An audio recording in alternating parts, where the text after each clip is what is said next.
This is the biggest problem with the United States Mint. Let's explore. The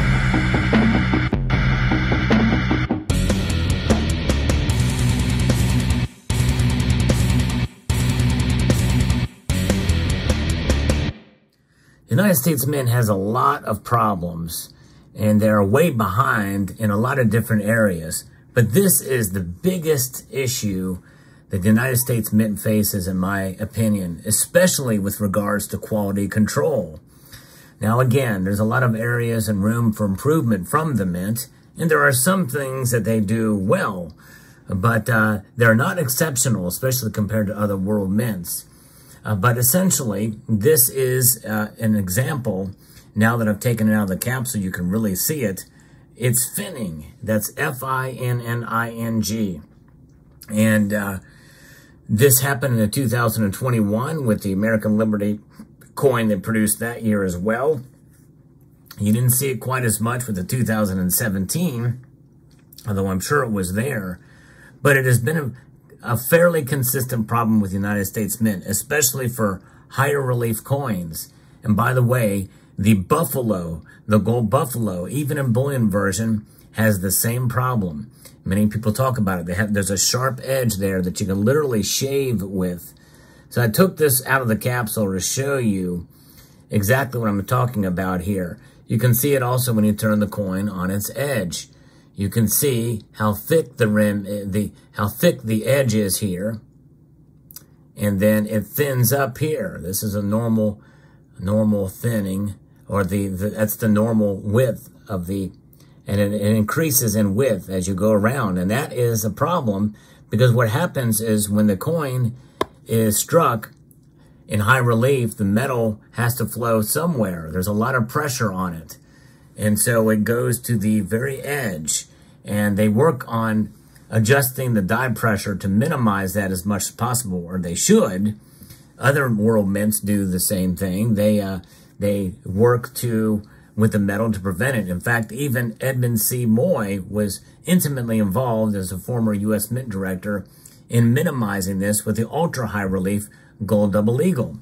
Those found very little finning on them because they actually worked to stop it, and they could stop it with these, because these are just high relief, not ultra-high relief, which means they have less pressure. Now, however, they are proof coins, but they're not paying attention to quality here. Not only that, but this coin is struck off center. And you can see the top there where the S is, that it's much thinner than it is at the bottom of the coin. And the finning actually, though, occurs in a different area. And when you turn it, you'll be able to see it pop up there where it says United. We're going to zoom in close to that again, and you can really see how it just kind of arcs up there. That's a very sharp, you could literally shave with that, it's that sharp. Sometimes it can be so wide that it has a hard time fitting in the capsule. We have seen extreme examples of this in the relatively high relief 2.5 ounce metals from the armed services. There's a lot of finning in those as well. It is a big deal, it's a big problem, and it needs to come to the attention of the United States Mint. I would encourage you to check all of your U.S. Mint coins, proof or otherwise, that you have paid high premiums for, and post videos and tag U.S. Mint in the title. They need to be made aware of this. There's nobody really to call. I've tried to call the press office there, and there's only other one I can think of to call to bring this to the attention, and there's no answer. I wish Coin World magazine and Numismatic News would draw attention to this, because grading companies completely ignore it. It's a big deal, though.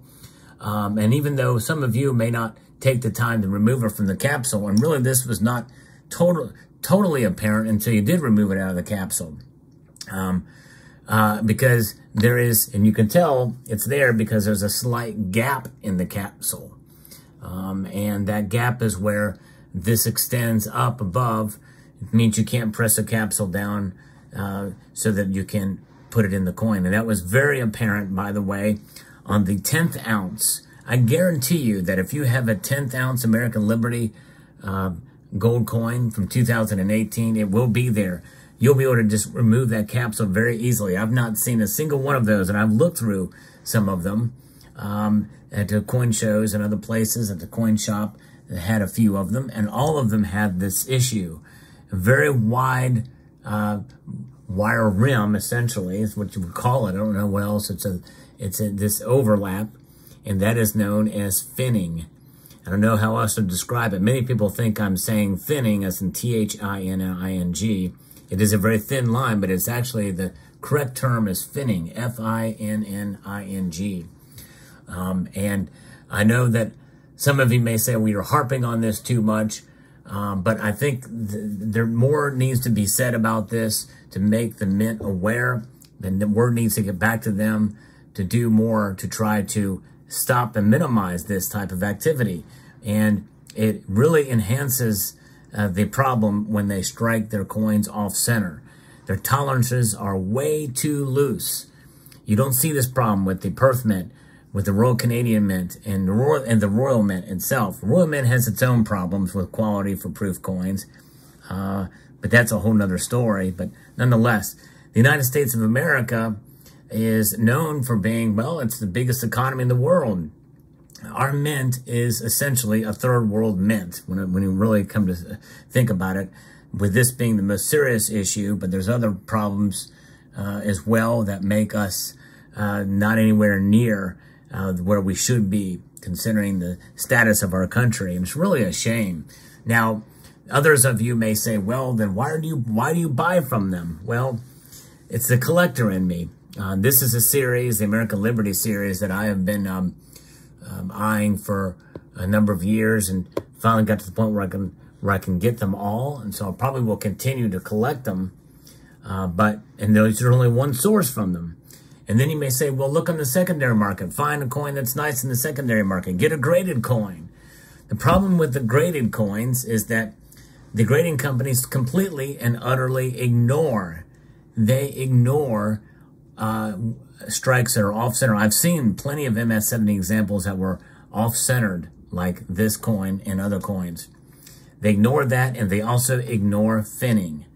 They ignore it. They completely ignore it. So it's unless it's something where it won't fit in the slab, but their slabs are thick enough that they can make that work. But this is just an absolute inexcusable problem that the mint has here. And so if you have coins, if you recently bought the Morgan and Peace dollars, for example, take the time to remove the capsules and check your edges. Be very careful doing it. In fact, I'm going to put this coin back in the capsule, and I'm going to find another coin that I won't have to be as careful with to show you exactly how you can do it, how you can remove the capsule. I'm going to put this back in this capsule, though.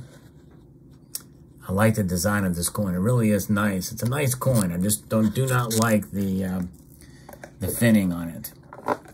And what am I going to do? Do I send it back and exchange it for another coin that could be worse or the same?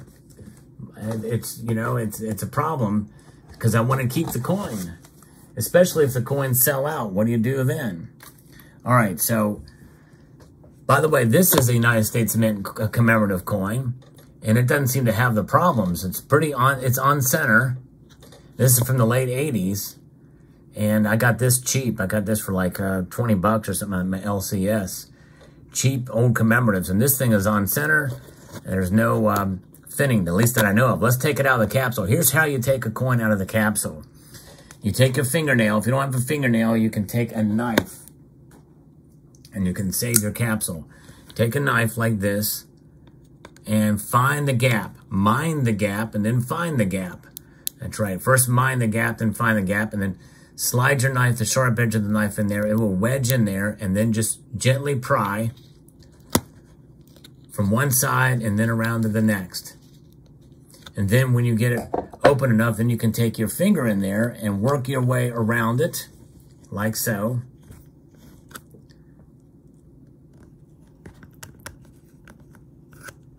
Until it loosens up. It may be tight in there. That's what she said. And then you just kind of pull it out like this. You have to be patient with it, but you don't want to crack the capsule. These U.S. Mint capsules are not easy to come by, so then it pulls out just like that. She also said that.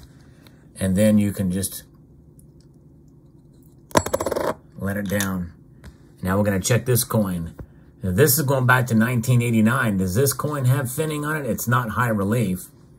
And because it was struck on center, it's less likely to have finning. However, there is very slight finning here. And the way you can tell is that little wire edge there. I'm going to point to it with a knife so you can see what I'm talking about. Right there. That is finning. It's very, very slight on this example, but it is there. It's also on this side as well, too. It's more evenly distributed here, but it's not an extreme example where, as the other one, it's just coming right out at you. So, there you have it. Big problem. The United States Mint needs to solve it.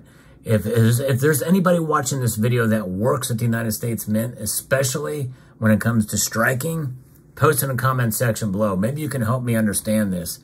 It just, it baffles me. It blows my mind. We spend almost $3,000 for a gold coin, massive premium on it, only to have substandard quality. It's insane.